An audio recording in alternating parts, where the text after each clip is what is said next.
And we are on. So that's awesome. Okay, very good. I'm always thrilled that technology works. I'm always thrilled when it works. So good evening, whoever's tuned in. My name is Hetal Doshi, and together with me is Joachim, founder of EverPeaks, and he's also got other businesses that he focuses on, but EverPeaks is definitely one of them. This series is part of an ongoing initiative to support the mental well-being of our community. And together with us are a whole bunch of amazing thought leaders who have carved out some time to support each other and also all of us in this group and beyond. So if you are here, please click like so that we know that we're not talking to ourselves. And also please start putting in your questions if possible. So the reason why we have Joachim here today is because he wrote a letter. And that letter was titled beautifully, very specifically as well.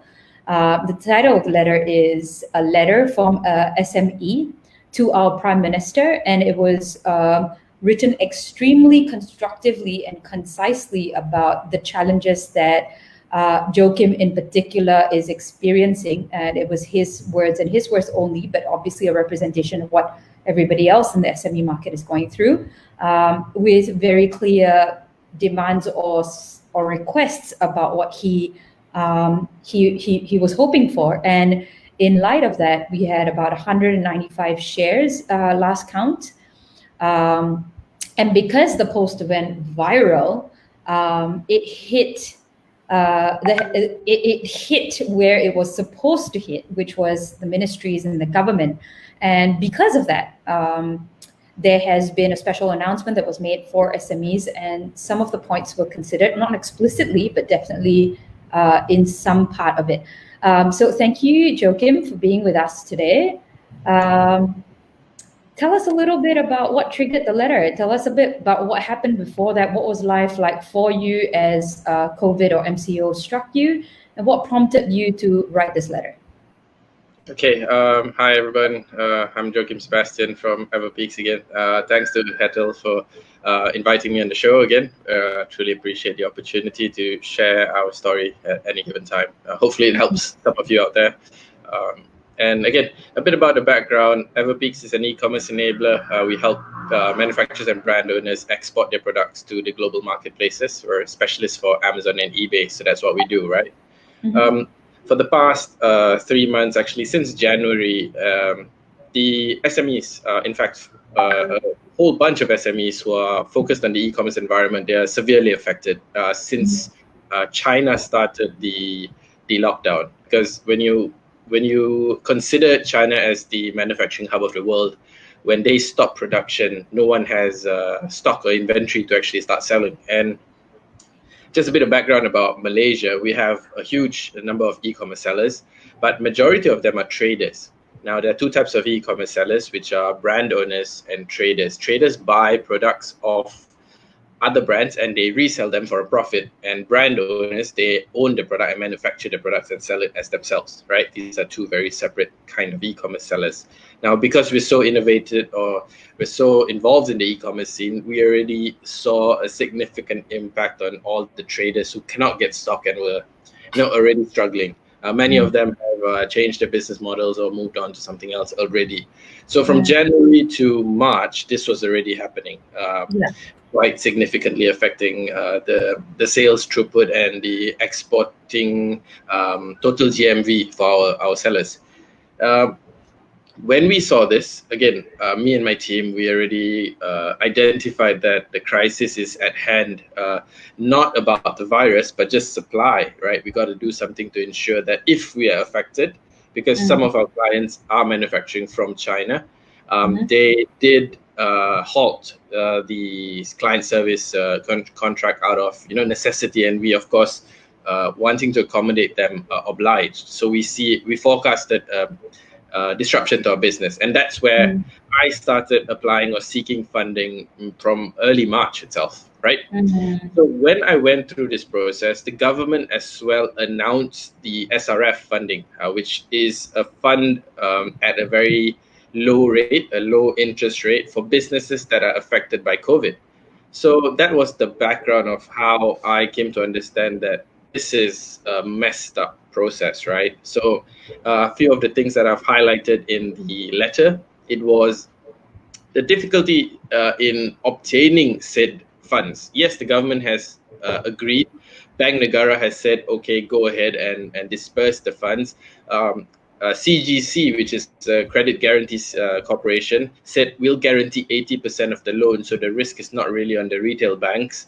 But when I was talking to the retail banks, when we reached out, many of them, it took me quite by surprise that they said we cannot fund companies that are not our current clients. So that straight away closes the door to any banks. And if you're an SME that has been self-sustaining up to now, you will not be able to access this funding because you've not taken a loan from the bank. And if you are a CIMB customer, then CIMB can give you the money. And I felt that there was number one, a very poor representation of support for the community.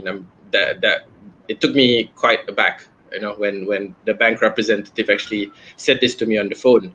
I said, no, this is not the way this is going to be. If this is the case, we're going to lose a lot of the SMEs. And being an entrepreneur myself, within the scene, you know that the SMEs are a huge contribution to our economy. 66% of the jobs, 48% of our GDP comes from SMEs. We have 900,000 SMEs. Out of them, 600,000 are micro entrepreneurs, and they're not going to have the documentation. They wouldn't have a loan from CIMB or Maybank or all the big banks and whatever not, So it's going to be really bad because they're going to get hit and they can't recover. From that point, I also was looking at what the government was doing. Now, the government actually announced the first stimulus package, and that got to the B40s and things like that. And I was very happy for that, because the main issue that's hurting the SMEs is not funds or grants from the government. The main issue is that we can't run our businesses, right? We're on lockdown, so we've got no cash flow.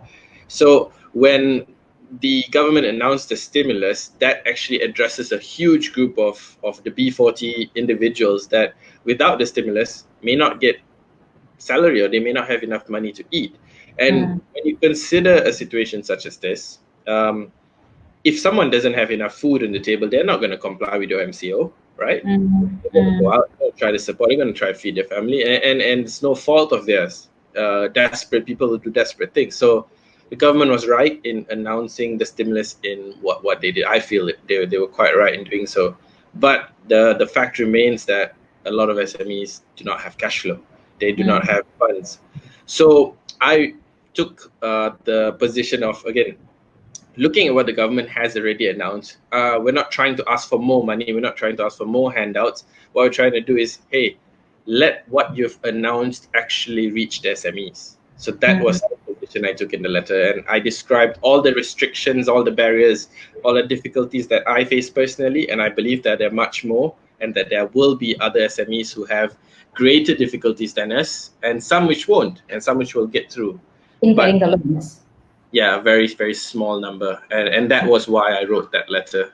Not just for ourselves, but in order to smoothen the incentives or the stimulus that the government actually announced for the SMEs, which is being held back by bureaucracy and structure when we are in a time of disaster. It should not be this. Right. And you chose to go on a very constructive path. And, we had a poll the other day where we asked people, when in crisis, are you more constructive, constructive then destructive, or destructive then constructive? Obviously, I'm just assuming that it's impossible, very hard to be constructive straight away. Was that the case for you? Did you feel you're going to get emotional, right? Sorry? You're going to get emotional about these kind of things. Because from the very little time that I've spoken to you, you've been very calm and composed and constructive. So I'm just wondering whether there's any, whether there's a monster inside somewhere that's a little bit unhappy. So can you run us through a little bit from an emotional perspective? What were some things that were going through you And what did that look like? Was it sleepless nights, lack of food? What was that? Okay, so first a bit of background. I've been doing this for about seven years, right? Okay. I am young, but I have run our own business together with my partners for about 7 years, and we've been through hell and back from the start. Starting with a 3-man team working off a rented house in a small room in Subang, and now we have a larger team in 3 different premises. So we've gone through a lot. We've learned the hard way that reacting emotionally to any situation doesn't lead to the outcome that you want. It just agitates everybody involved, and mind you, this is not something that I knew innately. I had to piss off a lot of people. I had to make mistakes. I had to fail. But the good thing is that I had good people around me. I had a mentor who was there for the downs and the ups, to temper the highs and to also support the lows, right? And as an entrepreneur, you go through the works. So can you tell me a little, or do you know, tell our whoever is listening in, what does that look like for you when you're down and out? Because we really want to normalize this experience, and when someone like you or anyone that we're interviewing kind of shares what that experience is like, somebody else might say, "Oh, that's exactly what I've gone through, and now I know I'm normal." So what did you go through? What is it like when you get totally emotional? Or also, sorry to take a little bit of time, but COVID is something that is obviously, COVID-19 is obviously something that is nobody could have predicted that would be this wild. So obviously, obviously there will be a reaction to it. What did it look like for you? The thing is that this is not the worst disaster that we've been through. So that's the first thing. Okay, so why don't you tell us about a time where it was... Yeah, definitely. I'm getting to that. So a few things to know as well. Number one, my partner is my brother. And that was not fun at the start. We were learning how to work with each other. I mean, he'll hate me for saying this, but we used to have almost arguments or fights outside the office, just trying to deal with personal issues as well as the stress of not having enough resources, money constraints, staff constraints, 17-hour days, and things like that. So yeah, we've gone through that. We've had the fights. We've had a lot of difficult times at the start, and that was on a personal basis. And then, if you consider on a company basis, just recently, 2017, we closed the year with an $800,000 loss, right? And we are invested by financial stakeholders, and they were not very happy about it, right? So when you go through a loss of that magnitude, the expected response to that is severe. So we had to tighten our belts, cut off all the frills, let go of some people, take up their workload, struggle through a tough time and recover. So, as an SME, an $800,000 loss is quite a big sum. We're not a very big team as well. So that's almost 1/3 of our revenue, in fact. So it is going through those issues, learning how to respond, and also having a different thought process, right? When you're a leader of a company, when you're a leader of an organization, you have to have outcome-based decision-making, and that's what I practice. So I look at what is the outcome that's the best for all of us involved, and you've got to fit the mold, you've got to work the part, you've got to play the role. If it's allowing somebody to shout his head off at you, just take it like you deserve it, and work towards letting him have his emotional release, so that in the end he still becomes a supporter of the company rather than losing him in a fight. You've got to make those judgment calls. Joachim, I just wanted to acknowledge something that you've been saying quite consistently, which as a psychologist, very few people that I know would be using such a language, and you've used that super often, and that is outcome. So we do get very emotional about things, and things can really bring us down. But once you've had the mental discipline to think about things with regards to very clear outcomes that are not just within your control, but also can add value to both parties, potentially, that becomes the best way of thinking, in my opinion. And we've tried this technique, which is outcome-based thinking for a format of mental discipline, and it's worked all the time. So kudos to you for mentioning that now at least about 7 times, because I've been counting. So good job. Wow. Okay. Yeah. I did not know it's a thing. It is. It is. And also the second thing that you've mentioned, which I learned recently from Selva Mala, who is she's a extremely renowned lawyer in the HR fraternity. And she was saying that, so I was asking her this question about how do you negotiate differently from laymen that allows you to win? And she says the first thing that we do is we allow the person to ventilate. And so you also said that. You just said that we just let them take it all out. So good job on doing that. How old are you, if you don't mind me asking? Thanks. I'm 33 this year. Well, good, nice. Yeah, you with that kind of mentality, that's going to take you super far away. You've taken on a lot of stress on a 33-year-old body. So what impacts have you seen? Like, white hair, or what's been happening? Has your body changed? Your body, form changed a little bit? Eating habits, repercussions. I got a bit fat. The wife says I should exercise more. I think I don't exercise enough as of yet, but I think I've been blessed to have the right people around me to do the right things, number one, and not waste too much time doing the wrong things. You're going to make some mistakes, right? But you want to minimize or make it as efficient as it is to make mistakes, and you learn fast and you move on, right? So yeah, absolutely. So we're on Facebook Live with Joachim Sebastian speaking about his viral post, a letter from a SME to our Prime Minister in Malaysia. So we've got our viewers tuning in, and we've got one question from May, I believe. She's saying, Joachim, are you happy with the SME stimulus delivered by the Prime Minister on Monday?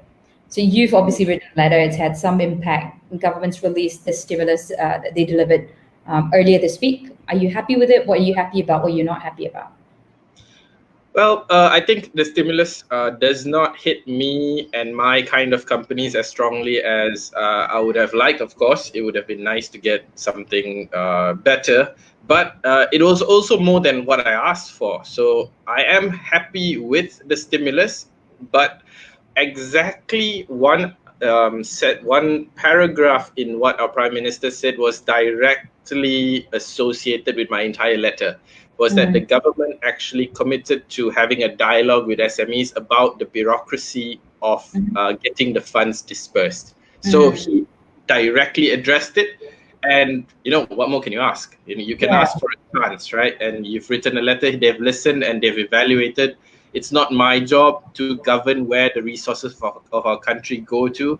I can just make the argument for our side and, hope for the best. Right. And going forward, before we go forward, what is the state of entrepreneurs in your conversations with them? So what are they most fearful of, or what are things that they talk about the most? I think something that's really hurting them is all these subsidies and all these things. Yes, they last about 3 months, but they don't really defray the cost of business so much. You got 1,200 ringgit for all your staff that are below 4,000 ringgit. Yeah, it helps. It helps. Mind you, no words about what the government's trying to do. But as a business, if you got an operating cost of about 100,000, 3,000, 6,000, it's not going to make a difference. What will help is funding to survive the next 7 to 8 months, that you don't have to worry, so that you can focus on transforming the business or coming up with solutions of keeping your business afloat while not worrying about your staff and food on the table. Because as business owners, I think majority of us, you want to keep your staff, not just for altruistic reasons, right? It's just, even if you're the most selfish, self-centered, insecure, penny-pinching businessman, hiring a person is an expensive, time-consuming, hit-or-miss process, right? If you've got a team that functions, you don't want to waste your time rehiring the whole team after you have to let them go, just on a basic level, right? Yeah, so, and definitely you would end up having to do that anyway as well. So it doesn't make any sense to, Yeah. No. For us, we made the call even before any of the announcements are made. I wrote a personal message to all my staff. I said, you got to bear with us. We may see some salary delays, but we are not going to let you go. Number one, we're not going to cut your salary. We're not going to ask you to go on unpaid leave. Because we don't have a big team. We're a small team of about 22 people, and we can see the light at the end of the tunnel for our funding process. Right. So we committed that to our team. Right. But not many companies can, you see. Right. So also from a perspective of a leader looking after their employees, how many employees do you have? If you don't mind sharing. I have 22 in total, I believe. Yeah.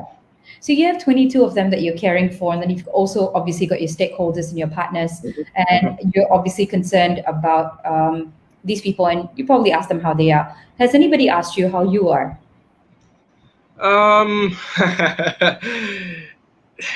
Being a business owner is sometimes a lonely place, right? You have to learn how to cope with that. I have my support structure in number one, my wife. Number two, my partners who are of a certain, they have a certain mental, I would say, caliber to empathize with what we're going through as well. And there are some mentors in the ecosystem that I rely on as bouncing boards, when you just need to open up and be vulnerable so that you get the emotional support that you need. Because at times like this, you really got to differentiate yourself from trying to be hard. You got to be strong. You don't need to be hard. Everybody needs support. We're all human. No matter what position you are, where you are, you still bleed, right? If you cut, you still bleed. So yeah. Look for support and find the right people. Yeah. And I have people around me, so I'm thankful for that. I love that you say be strong but not hard. Yeah, that's quite a powerful one. This program is also about mental health, and I also recognize from a lot of the interviews that I've done offline with a lot of business leaders that while they're looking after everybody, or the people in the companies, they hardly ever get a phone call back in return saying, "And how are you?" And I think very often I am shocked at how, say for example, when I was in Australia, it was very normal culture that the leaders would empathize with the staff and would ask how you are, and it would be non-discriminatory. There would be no hierarchical difference between empathy, and the subordinates or the employees would also say, "And how are you?" There was no fear, there was no separation with that important question, which is how are you. What is one small thing that would be nice from an employer's perspective to receive? I'm not saying that it's important, and I'm not taking any sides here, but as an employer, if any employees are listening as well, what is a valuable thing that they can do to support their bosses? I'm not saying it's important, but I'm just saying it can be done and it should be done. So what could they do? What could they say? What could they show that would give you more energy or strength or courage or whatever? I think being empathic to their employers it'll go a long way. Bear in mind that not all employers are responsive to this, and because of our society and how we've structured employer-employee relations, it's very hierarchical over here. So it may not be applicable to all SMEs, but for me personally, I think if my team would just be strong in times of hardship like this and support the company in its needs and show that they're willing to go the extra mile without being asked, being proactive. We've given our teams the ability to work from home, and many of them are doing the best they can, and that's really all we can ask for. Right. Yeah, that's obviously very fair as well. And I guess it's in times like this that you would like it the other way, but obviously you only get it the other way if you've done it the right way too to begin with. So true. But also you can't expect too much as well, because if you set yourself up for expectation, and if you support others with the requirement of them supporting you, you're going to disappoint yourself, right? 100%. You got to take that mindset away, and I speak like this is native to me, like this is very easy, and I've been doing this for years, but that's not the case. It was a trying journey. Every single instance that this happens, I still battle with myself to just ensure that I make the right decisions each time. It's not something that you solve once and for all. It's an ongoing battle, and at times you're gonna fail. At times you're gonna be an ass of a boss, right? At times you're gonna lose your head, and you just got to be able to just center yourself after that, and hopefully you've not done too much damage. Yeah, yeah. Just- Hopefully not done too much damage, and if you have done, then at least have the nerve to apologize for it and rectify it as well. So, with the last 5 minutes, I wanted to touch on a topic that I don't often have enough. I don't, not only myself, but I don't think there's enough space for men out there to have conversations of this nature. What, in your opinion, what do you think of when I say mental health, and men? Mental health and men. Well, I think we were taught from a very young age to be this masculine hero, right?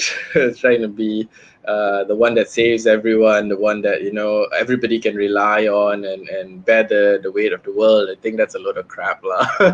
Yeah, no one's built to bear that much pain or that much burden. The best teams share burdens, and you can lift a lot, right? You can move very far. Also, men, I guess, would tend to take things very personally as a personal affront. They need to learn how to get feedback. I think that was something I struggled with at the start, because of who I am, and the upbringing and the environment and what you see on media. It perpetuates a hero sense of self, which it's a load of crap. What do you mean by take things personally and not being open to feedback? What is that? What is that invisible barrier or wall that exists for men? I think not just men, women as well. We both suffer from this, and it goes both ways. The giver and the receiver, right? When you give criticism or feedback, there is a way of doing it so that you do not create a defensive response, right? The way you say something can either be taken constructively or taken defensively, like you're attacking somebody else. So learning how to communicate, why you communicate, and putting people in a safe space is a critical leadership skill, whether you're a man or a woman. For me, I don't particularly genderize a lot of issues. I think both men and women have innate capabilities, and they're synergies rather than restrictive in nature. So some biological differences are just by nature, right? You cannot dispute those things, but at any given time, a man can do whatever a woman does in respect to management style if they chooses to do so, and a woman vice versa. Agreed.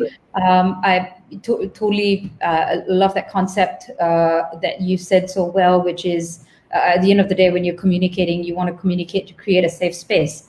So really, and with regards to biological differences, in one small part of it, the rest of it is definitely skills that can be learned as well. Regardless, there is enough evidence as well that shows that men tend to keep a lot of things to themselves. So in the last 2 minutes, maybe, and the reason why I'm focusing on men is because I have a male friend here, and a male voice always helps another male's experience compared to maybe a female's voice or professional's voice. So if there are any men struggling right now to look after the families or put food on the table and live up to this hero mentality that people would want them to live up to, and this is what we are rewarded by, or this is what men are rewarded for, what would you like to say to men? I'd say, the greatest successes in the world, any of the men that you look up to, they were helped by someone.